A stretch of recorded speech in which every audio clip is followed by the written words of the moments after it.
Hi పిల్లలు, ఈరోజు ఇంకో కొత్త స్టోరీ గురించి తెలుసుకుందామా? అనగనగా ఒక పెద్ద అడవి ఉండేది. ఆ అడవిలో ఎన్నో రకాల జంతువులు జీవించేవి. ఆ అడవిలో ఒక నక్క కూడా ఉండేది. ఆ నక్క చాలా తెలివైనది, కానీ కొంచెం మోసగాల స్వభావం కలిగి ఉండేది. తనకి ప్రయోజనం కోసం ఎవరినైనా మోసం చేయడంలో అదెప్పుడు వెనకాడేది కాదు. ఒకరోజు సాయంత్రం అవుతుంది. సూర్యుడు అస్తమించిపోతూ ఆకాశాన్ని నారింజ రంగుతో అలంకరిస్తున్నాడు. ఆ సమయంలో ఆ నక్క ఆహారం కోసం అడవిలో తిరుగుతూ ఉంది. కానీ ఆ రోజు దానికి ఏమీ దొరకలేదు. ఆ నక్క ఆకలితో అలమటిస్తూ అలా అయితే రాత్రి ఎలా గడుస్తుంది అని ఆలోచిస్తూ అటు ఇటు తిరుగుతుంది. ఇలా తిరుగుతూ ఉండగా చీకటి ముసురుకుంది. చంద్రుడు మబ్బుల వెనుక దాక్కున్నాడు. ఆ నక్కకి ఏం చేయాలో తెలియక అటూ ఇటూ ఆహారం కోసం వెతుకుతూ ఉంటుంది. అలా తిరుగుతూ ఉండగా చీకటి ముసురుకుంటుంది. అలా ఆ చీకట్లో నక్కకి ఏమీ కనిపించదు. కానీ ఏం చేయాలో అర్థం కాదు. అలా తిరుగుతూ తిరుగుతూ చివరికి ఒక బావి దగ్గరికి వెళ్తుంది. ఆ చీకట్లో అడుగులు వేస్తూ ఉండగా అకస్మాత్తుగా ఆ బావి కనిపించక ఆ బావిలో జారి పడిపోతుంది. అయ్యో అని గట్టిగా అరుస్తుంది. కానీ ఏమీ చేయలేని పరిస్థితి. ఆ బావి చాలా లోతుగా ఉంది. నీళ్లు చాలా చల్లగా ఉన్నాయి. నక్క నీళ్ళలో పడిపోయింది. మొదట భయంతో గజగజ వణికిపోయింది. ఇప్పుడు నేను ఎలా బయటికి వస్తాను అని ఆలోచిస్తుంది. నక్క బయటకి రావడానికి చాలా ప్రయత్నిస్తుంది. గోడల మీదకి ఎక్కాలని చూసింది. కానీ ఆ బావి గోడలు చాలా జారుడుగా ఉన్నాయి.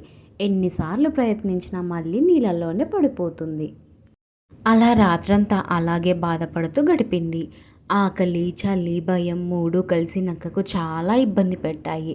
ఎవరైనా వచ్చి నన్ను బయటకు తీస్తే బాగుండేది అని అనుకుంటుంది. అలా ఆశగా ఎదురు చూస్తూ ఉంటుంది. అలా ఉదయం అయిపోతుంది.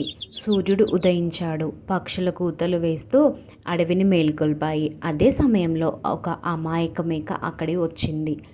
ఆ నీళ్లు తాగడానికి ఆ బావి దగ్గరికి అమాయక మేక వస్తుంది. ఆ బావిలోకి చూస్తుంది. అయ్యో నక్క అని ఆశ్చర్యపోయింది. ఏమైంది, నువ్వు బావిలో ఎందుకున్నావు అని అడుగుతుంది. అప్పుడు నక్కకి ఒక ఐడియా వచ్చింది. ఇది నాకు అవకాశం అని మనసులో అనుకుంటుంది. తన బాధను దాచుకొని ఆనందంగా నటిస్తూ చెప్తుంది. అయ్యో మేకమ్మ, నీకు తెలియదా ఈ బావిలోని నీళ్లు ఎంత రుచిగా ఉంటాయో? నేను ఇక్కడికి ప్రత్యేకంగా వచ్చాను. ఈ నీళ్లు చక్కెర కలిపినంత తీయగా ఉంటాయి అని అంటుంది. అప్పుడు మేక అయ్యో నిజమా, నిజంగానే అంత రుచిగా ఉంటాయా నీళ్ళు అని అడుగుతుంది. అప్పుడు నక్క ఇలా చెప్తుంది. అవును, నువ్వు కూడా దిగితే తెలుస్తుంది. ఇంత రుచికరమైన నీళ్లు జీవితంలో ఎప్పుడు తాగి ఉండవు అని నక్క అంటుంది. మేక పాపం చాలా అమాయకురాలు. అది ఆలోచించలేదు. ఇంత మంచి నీళ్లు ఉంటే నేను ఎందుకు మిస్ అవ్వాలి అని అనుకుంటుంది. సరే నేను కూడా దిగుతాను అని చెప్పి దుమ్మున బావిలోకి దూకేసింది. అప్పుడు మేక ఆ నీళ్లు తాగుతుంది. అరే, ఈ నీళ్లు బాగానే ఉన్నాయి, కానీ అంత తీయగా ఏం లేవు కదా అని అనుమానం వచ్చింది.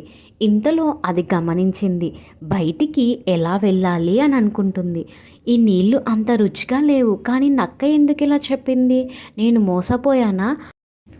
సరేలే, ఇప్పుడు ఎలాగైనా బయటకి వెళ్దామని బయటకి ఎక్కలేకపోతుంది. అయ్యో, ఇప్పుడు బయటకి ఎలా వెళ్దాం అని నక్కని అడుగుతుంది. నక్క మళ్ళీ తెలివిగా నవ్వింది. అది పెద్ద విషయమేం కాదు, మనం కలిసి పని చేస్తే బయటకి వెళ్ళగలం అని అంటుంది. అవునా, మనం ఎలా వెళ్ళగలం బయటకి అని అడుగుతుంది. అప్పుడు నక్క తెలివిగా సమాధానం చెప్తుంది. నువ్వు నీ ముందరి కాళ్ళను గోడకు ఆనించి నిలబడు. నేను నీ పైన ఎక్కి బయటకి దూకుతాను. తర్వాత నేను నిన్ను పైకి ఎక్కిస్తాను అని అంటుంది. మేక అది మంచి ఆలోచన అనుకొని సరే అని ఒప్పుకుంటుంది. నక్క మేక వీపు పైన ఎక్కి బయటకి దూకేస్తుంది. నక్క బావి బయటకు వచ్చేసింది. ఆహా, బ్రతికిపోయాను అని ఆనందపడుతుంది. మేక కింది నుండి అరుస్తుంది. అయ్యో, ఇప్పుడు నన్ను పైకి లాగు అని అంటే నక్క నవ్వుతుంది. నిన్ను లాగాలా? నువ్వు చాలా బరువుగా ఉన్నావు, నేను ఎలా లాగగలను అని చెప్తుంది. మేకకు కోపం వస్తుంది. నువ్వు ఇలా మోసం చేస్తావని అనుకోలేదు అని బాధపడుతుంది. నక్క తిరిగి చూసి చెప్తుంది. నీకు తెలివి ఉంటే ముందే ఆలోచించేదానివి. బావిలో దిగే ముందు బయటకు ఎలా వస్తావో అని ఆలోచించేదానివి కదా అని చెప్పి అక్కడి నుండి వెళ్ళిపోతుంది. మేక మాత్రం బావిలో చిక్కుకుపోయింది.